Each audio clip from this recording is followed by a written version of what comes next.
Hello everyone. तो कैसे हैं सब लोग? आई गेस सब लोगों की पढ़ाई एकदम जोरों शोरों से चल रही है। तो आज हम लोग डिस्कस करेंगे कंपनी लॉ के अमेंडमेंट्स जो दिसंबर 23 में एप्लीकेबल होंगे फॉर न्यू सिलेबस। देखिए, अमेंडमेंट्स के नाम पे अगर हम बात करें तो बहुत ही माइन्यूट से अमेंडमेंट्स हैं, बहुत ही छोटे मोटे, इसलिए ज़्यादा टेंशन में आने की जरूरत नहीं कि पता नहीं क्या क्या अमेंडमेंट्स में आ गए हैं। तो बहुत ही स्लाइट स्लाइट अमेंडमेंट्स ही हम यहाँ पर डिस्कस करने वाले हैं। तो सबसे पहले हम लोग बात करेंगे चैप्टर 1 के कंसर्न में। यहाँ पे एक नया सिस्टम एड ऑन किया है by the central government corporates को एग्जिट प्रोवाइड करने के लिए, ताकि कॉर्पोरेट्स को एग्जिट होने के लिए, जैसे आप लोगों ने पढ़ा है कंपनी लॉ में वाइंडिंग अप प्रोसीडिंग्स होती हैं, इतना लॉन्ग रन प्रोसेस होता है, लिक्विडेटर अपॉइंट हो रहा है, एसेट बेच रहा है, मतलब कितना कुछ करना पड़ता है कंपनीज को। तो अगर कॉर्पोरेट के लिए, कंपनीज के लिए हम एक इजी शॉर्टकट वे निकाल दे एग्जिट करने के लिए, तो उनके लिए काफी रिलैक्स हो जाएगा। उसी इंटेंशन के साथ यहाँ पे एक नया कॉन्सेप्ट एनहेंस किया गया है।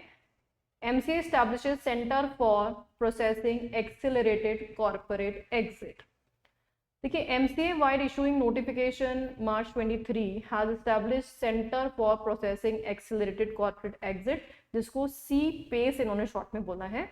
तो बेसिकली नाम से ही समझ में आ रहा है कि ये सेंटर क्यों बनाया गया है, कॉर्पोरेट एग्जिट की प्रोसेस को एक्सेलरेट करने के लिए, ताकि इजी वे में फटाफट से वो लोग एग्जिट ले पाए।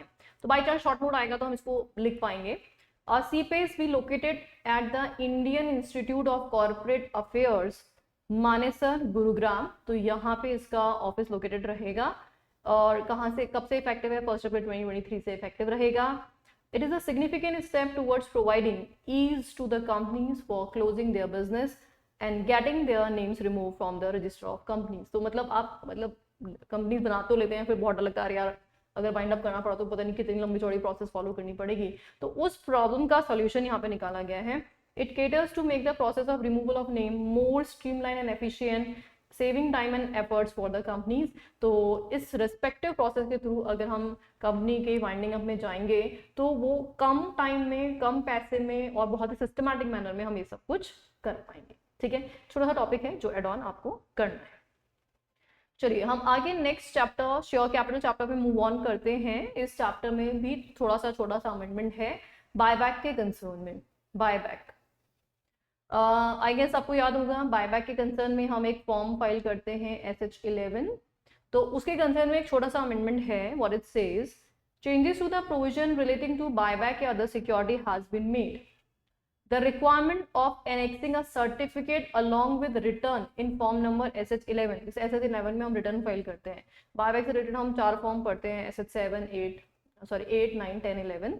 तो जो SH11 है यहाँ पे, वो किसके कंसर्न में है? रिटर्न फाइल करते हैं जो हम ROC को। तो ROC को जो रिटर्न फाइल किया जा रहा है उसके साथ पहले क्या लगाया जाता था? एक सर्टिफिकेट लगाया जाता था। तो अर्लियर रिक्वायरमेंट क्या थी? SH11 प्लस एक सर्टिफिकेट। तो अमेंडमेंट के बाद क्या हुआ? ये सर्टिफिकेट की रिक्वायरमेंट हो गई है खत्म। ना सर्टिफिकेट नहीं लगाना है तो क्या लगाना है भाई? तो अब SH11 के साथ लगेगा एक डिक्लेरेशन। क्या लगाना है हमें? डिक्लेरेशन। तो has been substituted with submitting a declaration instead. तो अभी SH11 के साथ वी नीड टू अटैच है डिक्लेरेशन। अभी डिक्लेरेशन क्या होगा? साइन होगा। चल भी साइन, तो कौन साइन करेगा? साइंड बाय 2 डायरेक्टर्स, जिसमें से एक कौन होगा? MD इफ एनी, अगर है तो। साइन बाय 2 डायरेक्टर्स, इसमें से 1 कौन होगा? MD if any. राइट है। Certifying that the buyback of security has been made in compliance with the provisions. तो वो किस पर्पस के लिए डिक्लेरेशन लगाया जा रहा है? कि भाई हमने जितने भी प्रोविजंस है कंपनीज एक्ट के, रूल्स के, वो सारे के सारे प्रॉपर फॉलो कर लिए। राइट है। तो दिस इज सिंपल अमेंडमेंट। उसके अलावा इनके फॉर्म्स के जो भी फॉर्मेट्स हैं उनमें अमेंडमेंट है। The amendment has also been brought about the revision in the following forms, that is SH7, 8, 9। तो इनके अंदर जो फॉर्मेट्स थे, तो फॉर्मेट से हमें कोई लेना देना नहीं है, तो वो हमारे लिए कोई मजेदारी वाली बात नहीं है। हमारे लिए इंपॉर्टेंट क्या था? SH11 के साथ अटैचमेंट अब में सर्टिफिकेट की जगह हमें क्या लगाना है? डिक्लेरेशन। चल नेक्स्ट हम आगे बढ़ते हैं। अमेंडमेंट रूल नंबर 12 सब rule 6, prospectus and allotment of security से कंसर्न।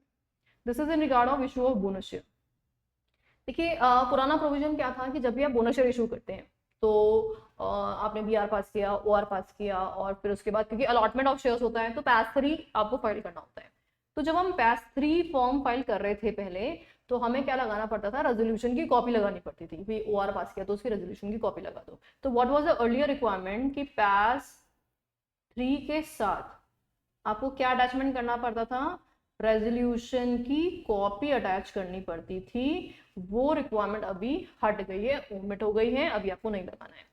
तो has been omitted which was earlier requiring in the case of issue of bonus share a copy of resolution passed in the general meeting authorizing the issue of such shares shall be attached to form number PAS 3, and also that PAS 2, PAS 3 and PAS 6 are substituted। तो इनके भी forms जो हैं वो change हुए हैं। तो भाई अब फॉर्म का फॉर्मेट चेंज होता रहता है रूल्स के अंदर, वो हमारे लिए कोई रेलेवेंट नहीं होता क्योंकि हम फॉर्मेट्स पढ़ते भी नहीं है। चलिए अब नेक्स्ट चैप्टर की तरफ मूव ऑन करते हैं, members and share holders chapter. देखिए ये अमेंडमेंट है एमजीटी 3 के कंसर्न में, that is relating to the notice of situation or change of situation or discontinuation of situation of a place where foreign register shall be kept.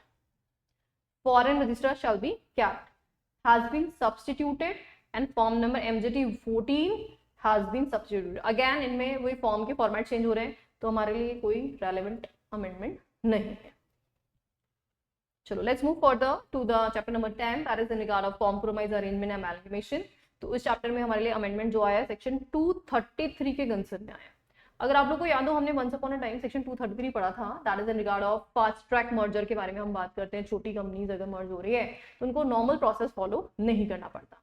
उसी के concern में section 233 हमने पढ़ा था। तो इसमें क्या अमेंडमेंट्स आए हैं एक बार वो देखते हैं। After amendment where no objection या suggestion is received within 30 days of receipt of copy of scheme under section 233 subsection 2 from ROC official liquidator।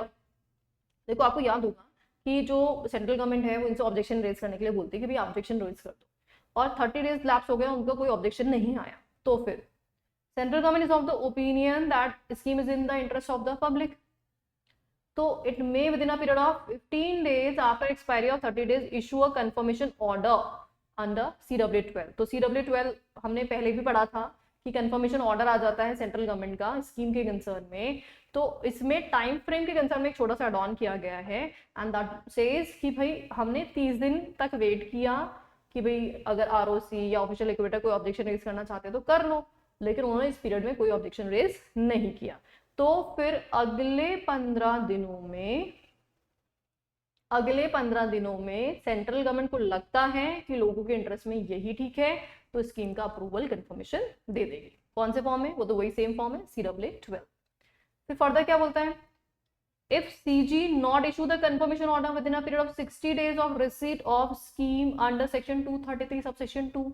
अब देखो जो कंपनी ने स्कीम दिया था सेंट्रल गवर्नमेंट को, उसमें 60 डेज लैप्स हो गए, मतलब ऑब्जेक्शन करने के लिए टाइम बोला, उसके बाद आपको जो भी करना था वो कर लिया, वो 60 डेज लैप्स हो चुके हैं और 60 डेज तक कोई कंफर्मेशन नहीं आई है, तो it shall be deemed that it has no objection to the scheme and confirmation order shall be issued accordingly. तो हम मान लेंगे कि आपको कोई ऑब्जेक्शन है ही नहीं। तो यहाँ से CG को आपने स्कीम दिया, इसके कितने दिन निकल गए, 60 days, no reply received from CG, मतलब CG ने कुछ नहीं बोला, ऑब्जेक्शन नहीं किया, कंफर्मेशन नहीं किया, कुछ नहीं किया, तो हम इसको क्या मान लेंगे, what we will deemed it as, this will be deemed as a deemed to be accepted, deemed accepted मान लिया जाए, राइट है। दोनों प्रोविजन क्लियर। फिर क्या बोलता है, अगर बाई चांस अब ऑब्जेक्शन आ रहे हैं, फिर objection and suggestions are received within a period of 30 days, ऊपर बोला था 30 दिन में ऑब्जेक्शन नहीं आया, लेकिन आप बोल रहे आ गए objection of order under section 233 subsection 2 from ROC or official liquidator or both by central government, and such objection या suggestion of ROC or official liquidator are not sustainable, मतलब उनको लगता है कि बकवास ऑब्जेक्शन है, कोई मतलब मजेदारी वाली बात नहीं है, तो and series of the opinion that the scheme is in the public interest या creditor interest, then it may within a period of 30 days after the expiry of 30 days as referred above issue confirmation order in form number CW12। तो अगर objection आया है उसके बावजूद भी CG अगर चाहे तो क्या कर सकती है, कंफर्मेशन दे सकती है। तो अंतपन डिस्क्रिप्शन तो CG का ही चलेगा। तो ऑब्जेक्शन आया तो, लेकिन ऑब्जेक्शन क्या था, not sustainable, or if CG of the opinion that the scheme is not in public interest or creditors' interest, then it may within 60 days of the receipt of the scheme file an application before the tribunal in form number CW13 by stating its objection या opinion and requesting tribunal में consider the scheme. और ये बात तो हमें already पता ही है कि अगर सीजी को स्कीम ठीक नहीं लगती है तो मामला किसके पास जाएगा, ट्रिब्यूनल के पास जाएगा। तो ये फास्ट ट्रैक मैटर वाला केस था, उसमें कुछ एडिशंस हमें ऐड ऑन करने। तो एक बार वापस से बता देती हूँ क्या क्या ऐड ऑन हुए। देखो सबसे पहले सीजी के पास जब मामला जाता है तो सीजी क्या करता है, आरओसी और ऑफिशियल लिक्विडेटर को ऑब्जेक्शन रेज करने के लिए बोलता है। 30 दिन का टाइम दिया, 30 दिन में कोई ऑब्जेक्शन, अब दो बात होंगी, या तो ऑब्जेक्शन आएगा या नहीं आएगा। अगर ऑब्जेक्शन आया या नहीं आया तो अगले 15 दिन के अंदर सीजी कंफर्म कर देगा। और अगर ऑब्जेक्शन आया तो ऑब्जेक्शन अगर जस्टिफाइड है तब तो मामला एनसीएलटी को भेज दिया जाएगा, और अगर जस्टिफाइड नहीं है तो 30 डेज के अंदर अंदर उसको कंफर्म कर दिया। तो समहाउ सारा मामला कितने टाइम में सलट जाना चाहिए, 60 डेज में सलट जाना चाहिए। और अगर 60 डेज में मैटर सेटल नहीं हो रहा है तो फिर उस केस में डीम टू बी एक्सेप्टेड मान। आई गेस क्लियर है। चलिए अभी आगे बढ़ते हैं हम dormant company. Rule number 3, application for obtaining the state of dormant company is modified by stating that if company is having any outstanding unsecured loan, then enclosure of concurrence from the lender in form MSC1 is not required. Also that the requirement to enclose certificate in form number MSC1 indicating that there is no management or ownership dispute persisting is also dispensed with। तो ये जो हम यहाँ पे requirements होती है MSC1 के साथ, ये वाली ये अब हटा दी गई है, ओमिट कर दी गई है। MSC1 is modified to include this requirement under the heading declaration in the form itself। तो MSC1 में ये सारी चीजें आपको डालनी पड़ती थी पहले, लोन लेंडर है उससे एनओसी वगैरह लेना है, और या फिर जो भी मैनेजमेंट डिस्प्यूट वगैरह है उससे रिलेटेड की अभी डिक्लेरेशन देना है, वो सब कुछ अब आपको नहीं करना है। तो एक छोटा सा अमेंडमेंट है। चलिए अब डायरेक्टर्स चैप्टर पे हम मूव ऑन करते हैं डायरेक्टली। तो इसमें कुछ केस स्टडीज एड ऑन की गई है, तो लेट्स हैव अ लुक। तो Anuj Mittal and another versus Union of India and another, the High Court of Delhi 2021 का केस है, लेटेस्ट केस है। Directors who were disqualified before May 2018 can continue to hold office of director in companies other than the defaulting companies. तो इस case में क्या क्या facts थे, title को हम बाद में समझेंगे, पहले फैक्ट्स देख लेते हैं फिर उसके बाद आगे डिस्कस करेंगे। In the instant case the directors of the company were disqualified from 1 November 2017 to 31 October 2022।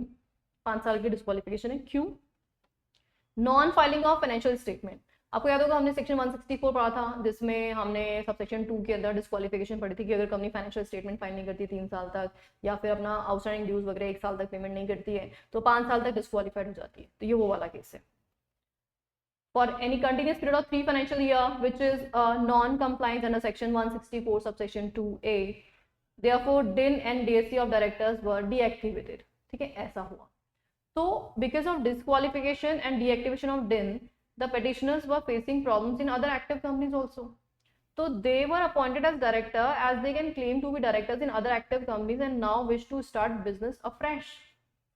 So the court considered the judgment relating to the activation of DIN and DSC numbers of the directors for defaulting companies in Anjali Bhargava versus Union of India and taken reference from the Ministry of Corporate Affairs। तो भाई यहाँ पे क्या बोलना चाह रही हैं कि भाई अगर ऐसा कोई कॉन्सिक्वेंस वो कंपनी में डिस्क्वालिफिकेशन आ गई है तो क्या उनका डायरेक्टरशिप जो नंबर है वो डीएक्टिवेट हो जाना चाहिए, क्या डीएससी वैसे डीएक्टिवेट हो जाना चाहिए। तो उस कंसर्न में कोर्ट का डिसीजन क्या हुआ देखो। The court observed that since the disqualification of petitioner was prior to the 1st May 2018, petitioners would be directors who had been disqualified before 7th May 2018 for other companies in addition to the defaulting companies, and proviso of section 167(1)(a) would not apply। Directors would continue to be directors in companies other than the defaulting companies, and therefore DIN and DSC of petitioner would be reactivated within 10 days। If the petitioner wish to seek restoration of stuck off company, they are permitted to seek their remedies in accordance with the law before the NCLT।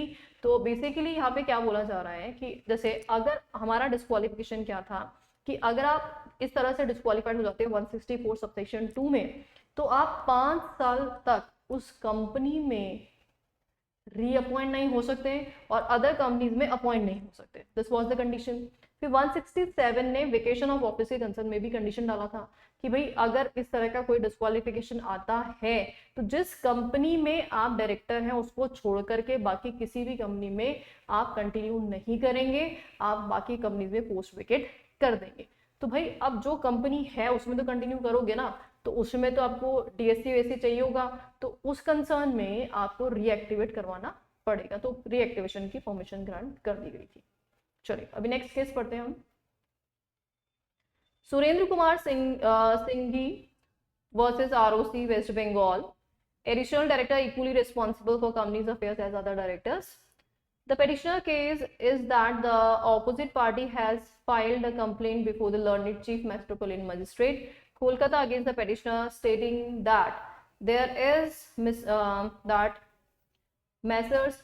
Money Square Limited was incorporated under the Companies Act 1956, and according to the provisions of Section 217, subsection 3, Board Report of the Companies Act 1956, the board of the company was bound to give fullest information and explanation in its report on every reservation, qualification or adverse remark contained in the auditors report. तो basically अगर कोई भी directors के पास कोई भी adverse remark आते हैं, कोई क्वालिफिकेशन आती है ऑडिटर्स की, तो उसके कंसर्न में उनको क्या करना पड़ता है, प्रॉपर रिप्लाई करना पड़ता है। Opposite party upon scrutiny of balance sheet and other document found that the board of director did not furnish fullest information and explanation in director's report। तो उन्होंने प्रॉपर इन्फॉर्मेशन या एक्सप्लेनेशन नहीं दिया board report के अंदर about the auditors qualification. With respect to the auditors in their report on balance sheet and their remarks that there are no dues of service tax, VAT, provident fund, ESIC which has been deposited on account of dispute except disputed amount of VAT। देखो ऐसा है कि यहाँ पे auditors ने qualification raise कर दी थी कि आपने टैक्स वैक्स का अमाउंट प्रॉपर्ली पे नहीं किया है इन सबके कंसर्न में। तो this has resulted in violation of the provision of section 217 of section 3 of the companies act 1956, and said violation was pointed out to the director of the company by show cause notice। On account of receipt of non-satisfactory reply, the competent authority has issued instruction to launch prosecution for the aforesaid violation। और जब company की तरफ से कोई proper reply नहीं आया तो फिर प्रोसिक्यूशन स्टार्ट कर दिया गया कंपनी के अगेंस्ट में। Consequently, the petitioner, being a director of the company, was accused of violating the provision of section 217 subsection 3 of the Companies Act। Metropolitan Magistrate issued summons against the petitioner and other accused persons, the petitioner himself stating to be innocent and having no connection with the circumstances of the case, chose not to take the course adopted by the rest of the accused person and prayed for discharge by filing a petition, but the same got rejected। petitioner क्या बोलता है भाई कि मैं तो innocent person हूँ, मैंने तो कुछ किया ही नहीं है, तो मैं क्यों रिप्लाई करता है, इसलिए मैंने रिप्लाई नहीं किया है, तो जो गिल्टी पर्सन है वो रिप्लाई करे, ऐसा उसने बोला। Following were the two issues before the High Court, what post was held by the petitioner। तो petitioner का पोजीशन क्या था बोर्ड में, and whether the petitioner is responsible or liable। तो ये दो क्वेश्चन जो है वो हाई कोर्ट के सामने रेज हुए। तो हाई कोर्ट ने क्या नोट किया, with regard to the first noted, form number DR 11 clearly show that on the date of resignation the petitioner was the director of the company, in spite of being shown on the portal as additional director or director। the petitioner did not lodge any complaint with the ministry about the alleged wrong information। there is no case that the petitioner had filed any objection to the said wrong information on the portal। तो देखो ऐसा सबसे पहली बात कि वो person जो है डायरेक्टर पोर्टल पे अपियर हो रहा है, आप ये बोलते हो कि भाई मैंने तो रेजिग्नेशन दे दिया था, तो भी आपका नाम पोर्टल पे आ रहा है, तो आपको इसके बारे में ऑब्जेक्शन करना चाहिए था, बट आपने ऑब्जेक्शन नहीं रेज किया। तो अगर आपका नाम पोर्टल पे अभी भी एज अ डायरेक्टर आ रहा है तो you are liable. With regard to the second issue, the court said that from the record it is seen that the petitioner was then an additional director of the company and that immediately and admittedly that the other accused person plead guilty। So ROC must be informed by filing a new form DR 12 that the additional director has been regularized as a director in the company। The court further said it was observed by the court that the petitioner was an additional director on the date the board report was filed and that to counter the same evidence is required to be adduced during the trial। तो यहाँ पे simple था कि वो person as an additional director company में काम कर रहा था, पोजीशन क्लियर हो गई थी। तो court therefore held the responsibility of an additional director being the same as of the director, they remain responsible as the statute provide for the same. Thus, to quash the proceeding by exercising this court inherent powers would amount to an abuse of the process of court and would also amount to serious miscarriage of justice. Accordingly, the court dismissed the plea of the petitioner. उन्होंने बोला भाई आप additional director हो ना, तो you are a director, you must be aware कि भैया auditors अगर कोई डिस्क्वालिफिकेशन रेज कर रहे हैं, कोई क्वालिफिकेशन रेज कर रहे हैं, तो you must also be answerable. आप ऐसा नहीं कर सकते, नोटिस आ गया आप उसके भी रिप्लाई नहीं कर रहे हैं, तो दिस इज योर रिस्पॉन्सिबिलिटी, आपको आंसर करना चाहिए था, तो आपकी भी जिम्मेदारी है. Even though you are additional director doesn't matter.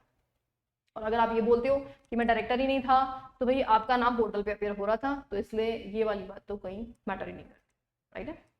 चलिए let's move further to the next case study, that is what Pranab Kumar Roy versus SEBI. Intimation of director's resignation via him to ROC is effective even if the company failed to intimate ROC. As per section 168 of the Companies Act, it is the duty of the company who shall inform the ROC about the resignation of director. However, as per the provision of Companies Act, the resigning director may also inform the ROC. In this matter, in the month of November 2013, in the general meeting of the members, the petitioner resigned from the post of additional director by serving his resignation letter to the board of director, that is after 4 months of his appointment. तो उसने resign कर दिया. Despite receipt of the aforesaid letter, the name of petitioner was not removed from the books of register of companies as the company failed to report the same to the ROC. Meanwhile, the company violated the provisions of Companies Act and SEBI regulation while making public issue of the securities. तो in the meanwhile company ने violation कर दिया है. तो situation क्या हुई, director resign कर चुका है, कंपनी को इन्फॉर्म कर चुका है, लेकिन कंपनी ने आरओसी को इन्फॉर्म नहीं किया है. It was decided by the Honorable Court that the director cannot be arraigned in the matter pertaining to the year 2017 merely because his name continued to be reflected in the ROC's record as director due to the non-intimation of resignation by the company.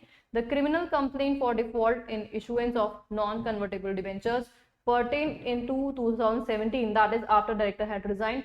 The proceedings against the petitioner are liable to be quashed. तो यहाँ पे उसकी proceedings क्या हो जाएंगी, खत्म कर दी जाएगी, उसके अगेंस्ट में कोई एक्शन नहीं लिया जाएगा. Is this clear? तो ये ऊपर वाले केस में क्या था, ही वॉज एडिशनल डायरेक्टर, वहाँ पे कोई रेजिग्नेशन था ही नहीं और इसलिए he was the liable person. वो ये नहीं बोल सकता आई एम एडिशनल डायरेक्टर तो आप मेरा जो है लाइबिलिटी खत्म कर दो just because of my designation. लेकिन सेकंड केस में वो डिजाइन ऑलरेडी कर चुका था, कंपनी ने आरओसी को इन्फॉर्म नहीं किया. ये कंपनी की प्रॉब्लम है, ये डायरेक्टर की प्रॉब्लम नहीं है.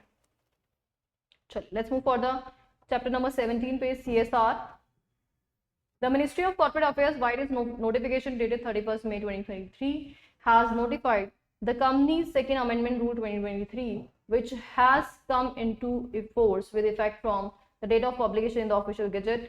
अच्छा, अब कौन सी डेट से इफेक्टिव हुआ, that doesn't matter. According to the amendment rule 12(1)(b), a new proviso has been inserted stating for the financial year 22-23, Form CSR2 shall be filed separately on or year before 31st March 2024 after filing the form number AOC4 or AOC4 NBFC as specified in the company's account rule 2014 या form number AOC4 XBRL as specified in the company's filing of documents in form extensible business reporting language as the case में भी. तो यहाँ पे एक separately return file करने की बात की जा रही है. CSR2 सेपरेटली फाइल किया जाएगा कौन सी ईयर के लिए, 2022 एंड 2023. ठीक है, चलिए नेक्स्ट बढ़ते हैं आगे. Next is chapter number 19, that is KMP. Amendment क्या है, MR1 में रिटर्न फाइल की जाती है एंड MR2 में एप्लीकेशन टू CG जाती है. तो इसमें फॉर्म सब्स्टिट्यूट हो रहे हैं, सिंपल. तो मतलब वही फॉर्म का फॉर्मेट चेंज हो रहा है, तो हमारे लिए कोई रेलेवेंट नहीं है फॉर्म का फॉर्मेट से हमें क्या मतलब. चलिए अभी यहाँ पे company incorporation amendment rules prescribed हैं, उनके अंदर क्या क्या जो अमेंडमेंट्स हैं वो देख लेते हैं.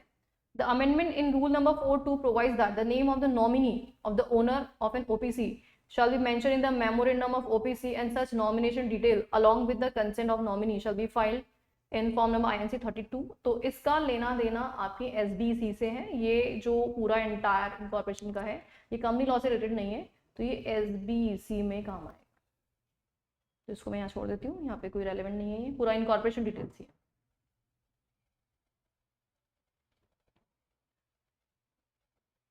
ये पूरा एंटायर जो भी मिसलेनियस आपको दे रखा है, ये पूरा SBC से रिलेटेड है, इनकॉर्पोरेशन रूल्स वाले अमेंडमेंट्स है. That's it. तो अभी ऊपर वाले ही आपको पढ़ने हैं, ये नीचे वाले तो एसबीसी वाले हैं, कंपनी लॉ के लिए रेलेवेंट नहीं रहेंगे। तो हमें मिसलेनियस से ऊपर ऊपर वाले कंपनी लॉ के लिए कवर करने। तो आई गेस आपको समझ में आ गया होगा, बहुत छोटे छोटे से अमेंडमेंट्स हैं, कोई बहुत ज़्यादा अमेंडमेंट कवर नहीं किए हैं। तो छुटपुट बातें हैं जो आपने नोट्स के अंदर ऐड ऑन कर लेना, तो आसानी से आप कर पाओगे। तो इसी के साथ हमारा ये अमेंडमेंट्स यहीं पे खत्म होता है। All the very very best all of you, एकदम दिल लगा के बहुत अच्छे से पढ़ाई करिए, be confident, be cool, be relax, be काम।